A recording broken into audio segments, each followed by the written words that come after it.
Israel seeks peace. Israel yearns for peace. Israel has made peace and will make peace again.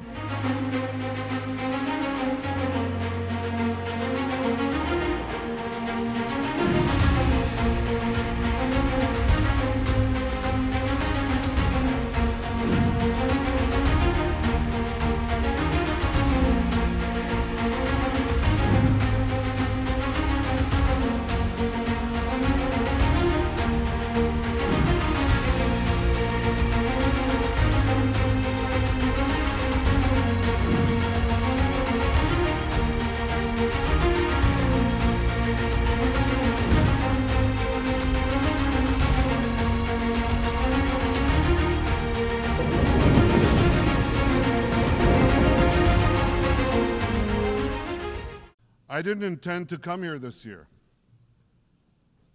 My country is at war, fighting for its life. But after I heard the lies and slanders leveled at my country by many of the speakers at this podium, I decided to come here and set the record straight.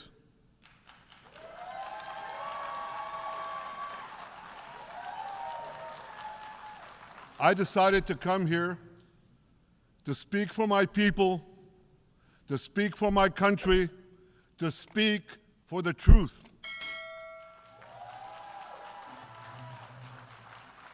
And here's the truth. Israel seeks peace. Israel yearns for peace. Israel has made peace and will make peace again.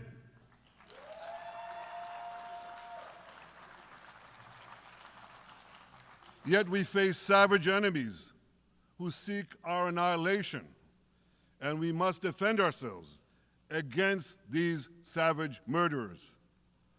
Our enemies seek not only to destroy us, they seek to destroy our common civilization and return all of us to a dark age of tyranny and terror. When I spoke here last year, I said we faced the same timeless choice that Moses put before the people of Israel thousands of years ago. As we were about to enter the Promised Land, Moses told us that our actions will determine whether we bequeath to future generations a blessing or a curse. And that is the choice we face today. The curse of Iran's unremitting aggression, or the blessing of a historic reconciliation between Arab and Jew. In the days that followed that speech, the blessing I spoke of came into sharper focus. A normalization deal between Saudi Arabia and Israel seemed closer than ever. But then came the curse of October 7th. Thousands of Iranian-backed Hamas terrorists from Gaza burst into Israel in pickup trucks, on motorcycles, and they committed unimaginable atrocities. They savagely murdered 1,200 people. They raped and mutilated women. They beheaded men. They burned babies alive. They burnt entire families alive, babies, children, parents, grandparents, in scenes reminiscent of the Nazi Holocaust. Hamas kidnapped 251 people from dozens of different countries, dragging them into the dungeons of Gaza. Israel has brought home 154 of these hostages, including 117 who returned alive. I want to assure you, we will not rest until the remaining hostages are brought home too. And some of their family members are here with us today. I ask you to stand up.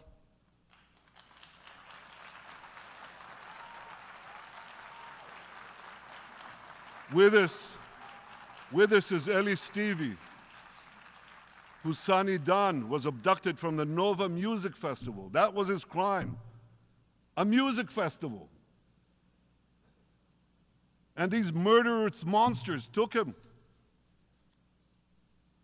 Kobe Smirno, whose son Jonathan was murdered, and his corpse was taken into the dungeons, into the terror tunnels of Gaza, a corpse held hostage. Salim al-Atrash, whose brother Muhammad, a brave Arab Israeli soldier, was murdered. His body too was taken to Gaza. And so was the body of Ifat Hyman's daughter Inbar, who was brutally murdered at that same music festival. With us is Sharon Sharabi, whose brother Yossi was murdered and who prays for his older brother Eli, who is still held hostage in Gaza. And with us too is Izhar Lifsich from kibbutz Nir Oz, a kibbutz that was wiped out by the terrorists.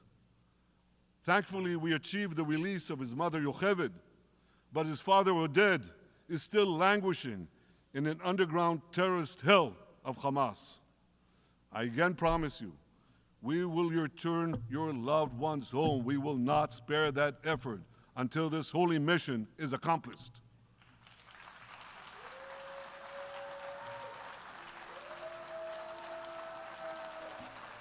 Ladies and gentlemen,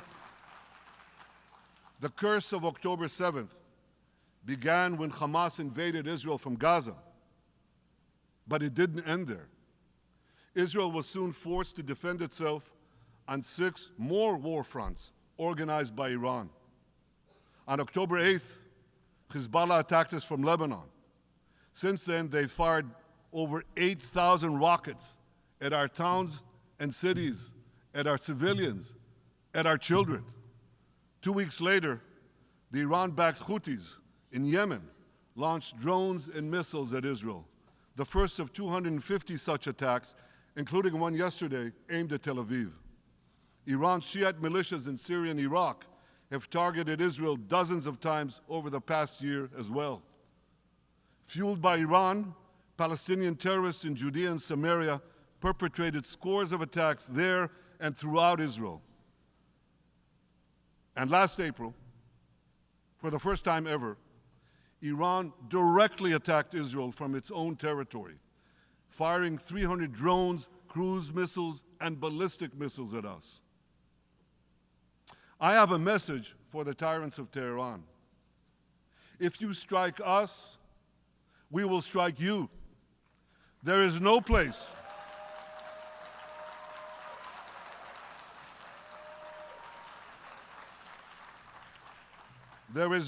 in Iran that the long arm of Israel cannot reach.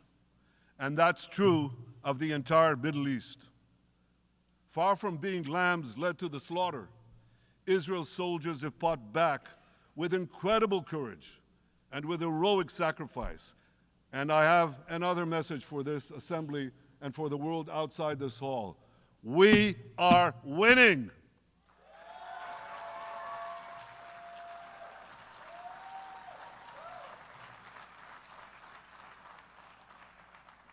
Ladies and gentlemen, as Israel defends itself against Iran in the seven-front war, the line separating the blessing and the curse could not be more clear.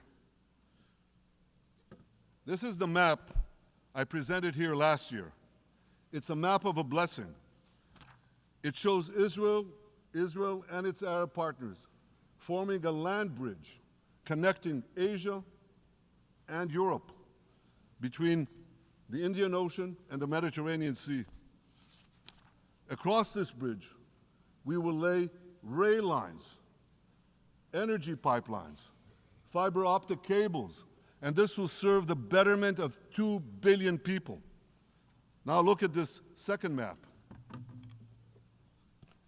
It's a map. Look at the second map. It's a map of a curse. It's a map of an arc of terror that Iran has created and imposed from the Indian Ocean to the Mediterranean. Iran's malignant arc has shut down international waterways. It cuts off trade. It destroys millions, destroys nations from within, and inflicts misery on millions. On the one hand, a bright blessing, a future of hope. On the other hand, a dark future of despair.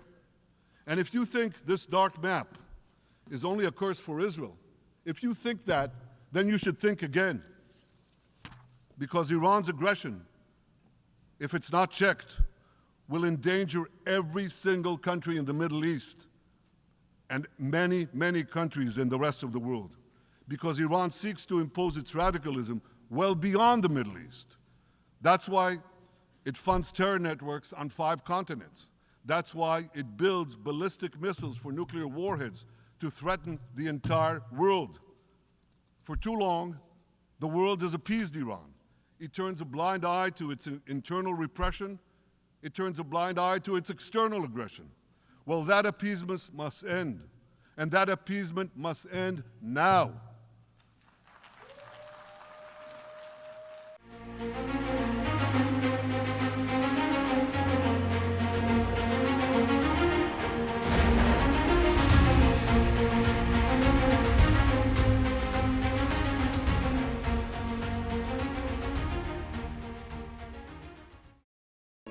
If you like this video, then like, share and subscribe to ET Now.